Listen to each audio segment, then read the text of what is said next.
इस बीच प्रियंका गांधी लोकसभा प्रत्याशी पूर्व सीएम भूपेश बघेल के समर्थन में जनसभा को संबोधित कर रही हैं। चलिए आपको सीधा छत्तीसगढ़ के राजनांदगांव लेकर चलते हैं। उनमें से कुछ महिलाओं ने मुझे कहा कि उनकी 60,000 से 1 लाख तक आमदनी हो गई थी, आज वही गोठान बंद हो रहे हैं।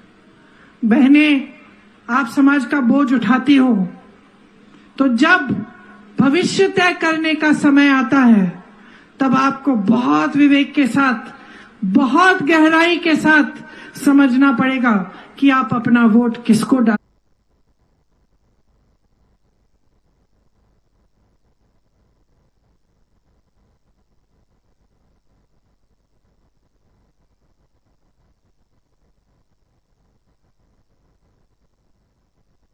मेरी बहनों, आपने मेहनत से अपने बच्चों को बड़ा किया, मेहनत से उन्हें पढ़ाया। आज गरीब से गरीब परिवार सबसे पहले ये चाहता है कि बच्चा पूरी तरह से पढ़ाई करे। चाहते हो कि नहीं? चाहे आप खेती किसानी करते हो, चाहे आप मजदूरी करते हो, सब चाहते हैं कि बच्चा अच्छे पाठशाला में पढ़े, बच्ची की अच्छी शिक्षा हो, ताकि बड़े होकर रोजगार मिले, बड़े होकर आपकी देखभाल हो। सब यही प्रयास करते हैं। जब कांग्रेस की सरकार थी तो तमाम पाठशालाएं खोली गई, इंग्लिश मीडियम स्कूल खोले गए, जिसमें आपकी पढ़ाई आसानी से हो सकती थी। आज बघेल जी ने कहा उन्हीं पाठशालाओं में आपसे बड़ी बड़ी फीस ली जाती है। आप सबने मेहनत की, अपने बच्चों को पढ़ाया लिखाया, इसलिए कि एक सरकार आए, उसको 5 किलो राशन पकड़ा दे और बोले घर पे बैठो। ऐसे बनेगा भविष्य आपके बच्चों का? कोई मना नहीं करता, राशन मिलना चाहिए, हमने तो और भी दिया। ये लोग 5 किलो दे रहे हैं चावल, हमने 35 किलो दिया, लेकिन हमने कभी ये नहीं कहा कि यही तुम्हारे लिए काफी है। हमने कभी इस मंच पे खड़े होकर ये नहीं कहा कि बस तुम्हें यही मिलेगा। हम तुम्हारे रोजगार की बात नहीं करेंगे, हम बढ़ती हुई महंगाई की बात नहीं करेंगे। हमने तुम्हें राशन दे दिया, इसी से खुश रहो, कभी नहीं कहा किसी कांग्रेस के नेता ने। लेकिन भाजपा का एक एक नेता, भाजपा के प्रधानमंत्री भी ऐसा कहते हैं। रोजगार की बात नहीं करते, रोजगार बनाने की बात नहीं करते, महंगाई घटाने की बात नहीं करते। 1200 रुपए का गैस सिलेंडर आपसे खरीदवाया 5 सालों के लिए, 1200 रुपए का सिलेंडर आपसे खरीदवाया, और चुनाव आ रहा था, 2 महीने पहले उसको 400 बना दिया। बहनें सोचो, कह रही है कि अभी भी नहीं मिल रहा है 400 का, लेकिन सोचो क्या नियत हो सकती है कि पहले तो आपसे 1200 रुपए में खरीदवाया, जैसे ही चुनाव आया ये कह दिया कि ये 400 का हो जाएगा। क्यों? चुनाव के पहले आपको सिलेंडर की जरूरत नहीं थी? चुनाव के पहले आपका कोई संघर्ष नहीं था क्या?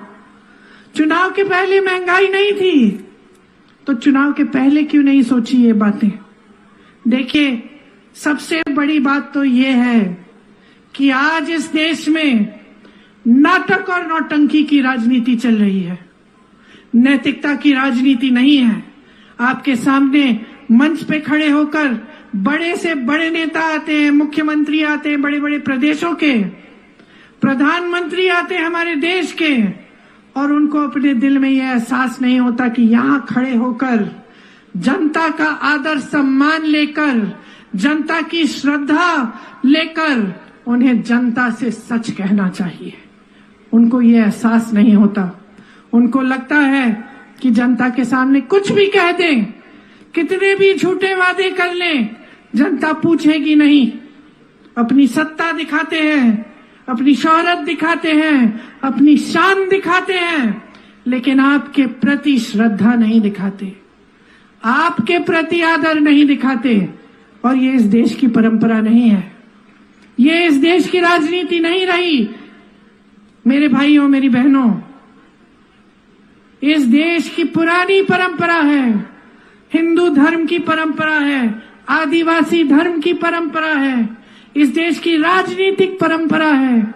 महात्मा गांधी जी की परंपरा थी कि इस देश में नेता का धर्म सेवा होता है। इस देश में जनता सर्वोपरि होती है।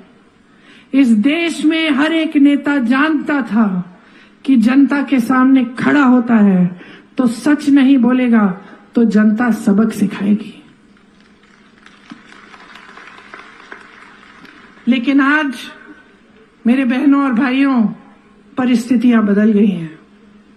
आपने इतनी सत्ता दी, इतना सम्मान दिया, आपने इतनी श्रद्धा दी कि एक नेता बहुत अहंकारी हो गए हैं, बहुत बड़े हो गए हैं, अपने आप को आपसे ऊपर समझने लग गए हैं।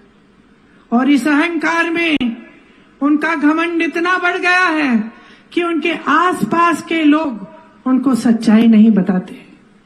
आज परिस्थितियां ये है कि इस देश के प्रधानमंत्री इस तरह के बड़े मंच पर तो आपके सामने आ जाते हैं, लेकिन आपके बीच कभी नहीं आते, आपके गांव में नहीं आते, आपके घरों में नहीं आते, ये देखने नहीं आते कि आप कैसे जी रहे हो, आपके क्या क्या संघर्ष हैं, आप इतनी महंगाई में कैसे अपनी सब्जियां खरीद रहे हो, कैसे दाल रोटी पूरी हो रही है, किस तरह से बच्चों को पढ़ा रहे हो, वो पूछने तक नहीं आते।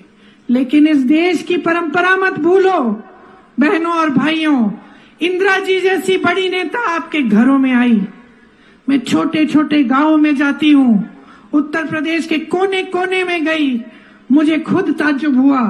कोने कोने में जाकर किसी छोटे गांव में मैंने खीर खाई और वहां की एक बूढ़ी महिला ने कहा, जानती हो ये खीर मैंने तुम्हारी दादी को भी खिलाई थी, वो भी यहाँ आई थी उस समय जब कोई हेलीकॉप्टर उड़कर वहां नहीं जाता था, जब कोई हवाई अड्डा नहीं होता था वहां के पास, गाड़ी में, पैदल, टांगे में, हाथी पे बैठ के गांव गांव तक पहुंचती थी। इस देश की नेता थी और वो एक लौती ऐसी नेता नहीं थी। इस देश का हर नेता जानता था कि देश की जनता के प्रति श्रद्धा के बिना कोई सत्ता नहीं मिलने वाली और ये देश आगे बढ़ने नहीं वाला। लेकिन आज जैसे मैंने कहा, ये परिस्थितियां बदल गई हैं, महंगाई बढ़ रही है, प्रधानमंत्री जी को मालूम ही नहीं है। अगर मालूम होता तो आपके सामने जब आते तो क्या महंगाई की बात नहीं करते, क्या ये बात नहीं करते? ये दुनिया के जो सबसे बड़े नेता हैं, जिनकी इतनी सत्ता है कि भाजपा का एक एक नेता कहता है कि मोदी जी से बड़ा कोई दुनिया में नेता ही नहीं है, कि दुनिया के सारे राष्ट्रपति और प्रधानमंत्री मोदी जी की ओर देखते हैं, कि जब दुनिया में कोई बड़ा जंग होता है तो चुटकी बजाकर मोदी जी उस जंग को बंद कर सकते हैं। अच्छा, जंग को बंद कर सकते हैं तो अपने देश में अपनी जनता के लिए, अपने भाई बहनों के लिए बेरोजगारी को क्यों खत्म नहीं किया?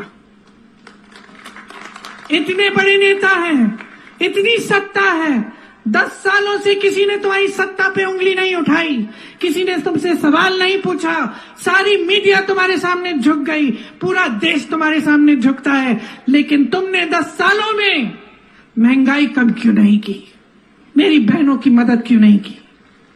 जब मेरी बहनों पर अत्याचार हो रहा था तो जिसने अत्याचार किया, जहां जहां भी किया, उसको बचाने वाला कौन था? हाथरस को देखिए, उन्नाव को देखिए, मणिपुर में देखिए क्या हुआ एक महिला के साथ, वो भी आदिवासी महिला थी। पूरे देश के सामने उसके साथ अत्याचार हुआ। मोदी जी ने क्या किया? अपना मुंह फेर लिया, आंखें मूंद ली, और जहां जहां महिलाओं के साथ अत्याचार हो रहा है, चाहे उत्तराखंड में हो, चाहे उत्तर प्रदेश में हो, चाहे हरियाणा में हो, चाहे हमारे